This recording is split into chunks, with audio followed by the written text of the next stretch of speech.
দেখুন বন্ধুরা, পরোটাটা কত সুন্দর হচ্ছে, কতটা কালারফুল হয়েছে দেখুন। তো উল্টে পাল্টে আমি এইভাবে চেপে চেপে পরোটাটা ভেজে নিচ্ছি। বানাতে একেবারে বেশি সময় লাগে না, মাত্র 5 মিনিট যদি বন্ধুরা হাতে সময় থাকে পরোটাটা ভেজে নিতে পারবেন। দেখুন কতটা সুন্দর হয়েছে এবং খুবই হেলদি পরোটা। এই দেখুন কত সুন্দর হয়েছে পরোটাটা। নমস্কার বন্ধুরা, সুমিত্রা কিচেন অ্যান্ড ব্লগে সবাইকে স্বাগত জানিয়ে প্রতিদিনের মতো হাজির হলাম আপনাদের সামনে নতুন একটা রেসিপি নিয়ে। তো আজকে আমি মাখা বেলার ঝামেলা ছাড়াই আটা আর বেসন দিয়ে দারুণ একটা পরোটার রেসিপি শেয়ার করব আপনাদের সঙ্গে। তো রেসিপিটা বানাতে বেশি সময় লাগে না এবং তেলের পরিমাণও খুবই অল্প লাগে। তো কিভাবে বানাচ্ছি পুরো ভিডিওটা জুড়ে আপনারা সঙ্গে থাকুন, আশা করছি ভালো লাগবে। রেসিপিটা তৈরির জন্য দেখুন এখানে একটা পাত্র নিয়েছি। তো প্রথমে একটা ব্যাটার তৈরি করে নেব। তার জন্য এখানে বাটি মেপে নিয়েছি 1 বাটি আটা। তো আটাটা দিয়ে দিলাম। এখানে বাটির মধ্যে নিয়ে নিয়েছি বেসন। তো যে বাটি মেপে আমি আটাটা নিয়েছি সেই একই বাটি মেপে আমি নিয়ে নিয়েছি হাফ বাটি বেসন। তো এই বেসনটাও আমি দিয়ে দিলাম। এবার আমি দিয়ে দেব গাজর। গাজর আমি গ্রেট করে নিয়েছি গ্রেটারে। তো এই গ্রেট করে নেওয়া গাজর টুকরো আমি দিয়ে দিচ্ছি। এখানে আমি একইভাবে শসা নিয়েছি, একটা মাঝারি সাইজের শসাকে একইভাবে গ্রেট করে নিয়েছি, এটাও আমি দিয়ে দিচ্ছি। এখানে বাটিতে একটা পেঁয়াজ আমি কুচিয়ে নিয়েছি এইভাবে। তো এই পেঁয়াজ দিয়ে দিচ্ছি। কারি পাতাগুলোকে আমি এইভাবে দেখুন কুচিয়ে নিয়েছি। তো এই কুচনো কারি পাতাগুলো দিয়ে দিচ্ছি। তো আপনারা কারি পাতার পরিবর্তে ধনে পাতা কুচিও এখানে ব্যবহার করতে পারেন। দিয়ে দিচ্ছি পরিমাণ মতো লবণ। হাফ চামচ দিয়ে দিচ্ছি লাল লঙ্কার গুঁড়ো। হাফ চামচ দিয়ে দিচ্ছি ধনে গুঁড়ো। হাফ চামচের থেকেও কম নিয়েছি এখানে গরম মশলা গুঁড়ো। তো দিয়ে দিচ্ছি এই গরম মশলা গুঁড়োটা। তো আপনারা গরম মশলা গুঁড়োর পরিমাণটা বেশি ব্যবহার করবেন না, তার কারণ বেশি ব্যবহার করলে তখন পরোটাটা খেতে ভালো লাগবে না। এবার শুকনো উপকরণগুলো আমি চামচ দিয়ে প্রথমে মাখিয়ে নেব।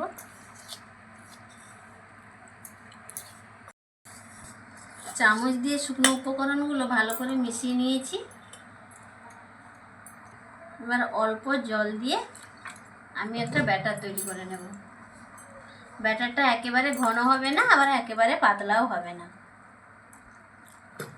যেহেতু আজকে মাখা বেলার ঝামেলা ছাড়াই পরোটাটা তৈরি করে দেখাবো আপনাদের, তো তার জন্য একটা প্রথমে আমি ব্যাটার তৈরি করে নিচ্ছি।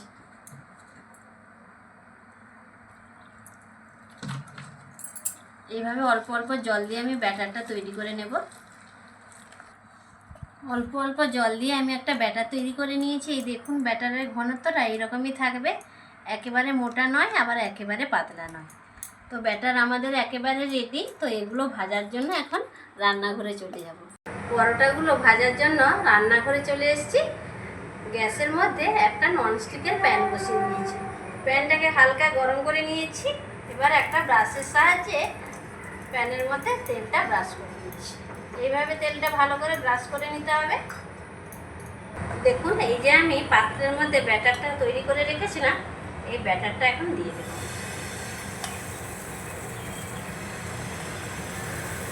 দিয়ে দিলাম। তো এইভাবে ঘুরিয়ে নেব, এইভাবে গোল করে নেব।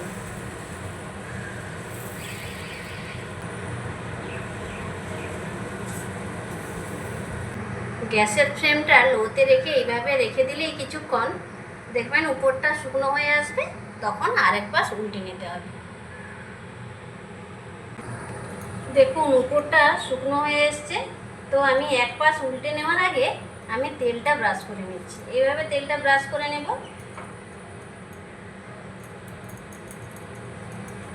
পুরোটা আমি এইভাবে তেলটা ব্রাশ করে নিলাম।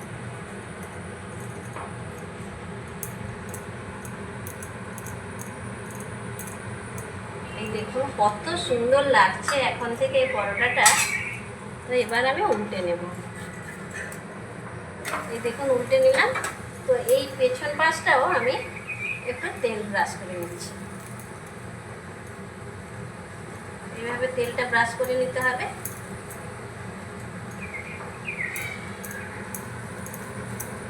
দেখুন এই সাইডটাও আমি তেল ব্রাশ করে নিলাম। তো এবার আমি এইভাবে চেপে চেপে পরোটাটা ভেজে নেব।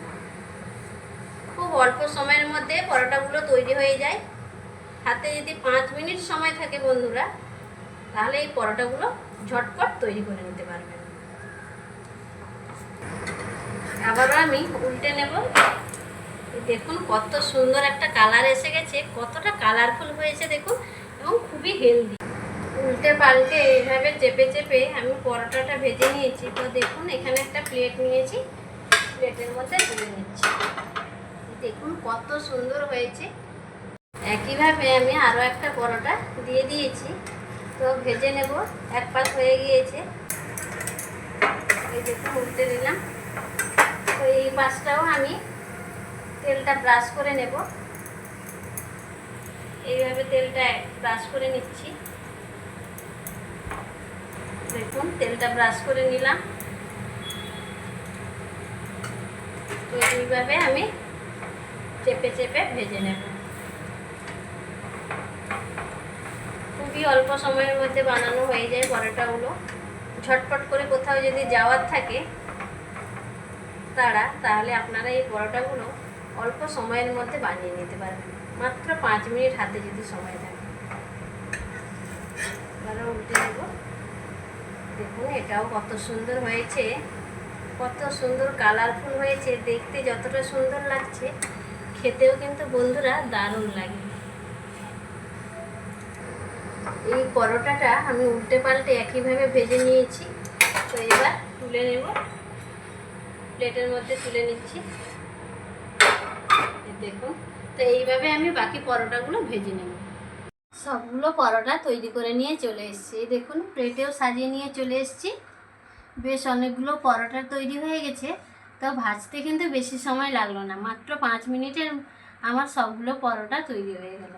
পরোটাগুলো তো তৈরি করে নিয়েছি, এবার একটু খেয়েও আপনাদের দেখাচ্ছি। দেখুন কতটা নরম হয়েছে।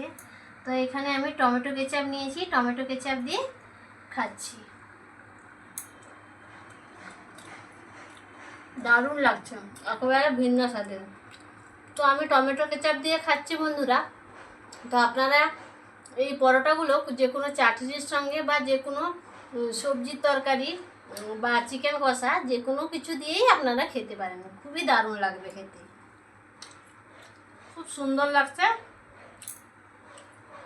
এবারে সফট বন্ধুরা, যাদের দাঁত নেই তারাও কিন্তু খেতে পারবে, এতটাই নরম হয়েছে পরোটাগুলো, খুব সুন্দর লাগছে খেতে। অসাধারণ লাগছে, জাস্ট ফাটাফাটি। আজকের এই পরোটার রেসিপি অবশ্যই আপনারা বাড়িতে একবার ট্রাই করবেন, এবং ট্রাই করার পর কমেন্ট বক্সে কমেন্ট করে জানাবেন যে আপনাদের কেমন লাগলো। তো বন্ধুরা সত্যি বলছি, পরোটাগুলো বানাতে বেশি সময় লাগে না, মাত্র 5 মিনিট সময় থাকলে আপনারা বানাতে পারবেন। কোথাও যাওয়ার তাড়া থাকলে যে ঝট করে যেতে হবে টিফিনটা তৈরি করে নিয়ে, এই পরোটাটা তখন আপনারা ট্রাই করতে পারেন। খুবই অল্প সময়ের মধ্যে বানানো হয় এবং খেতে তো দারুণ লাগে।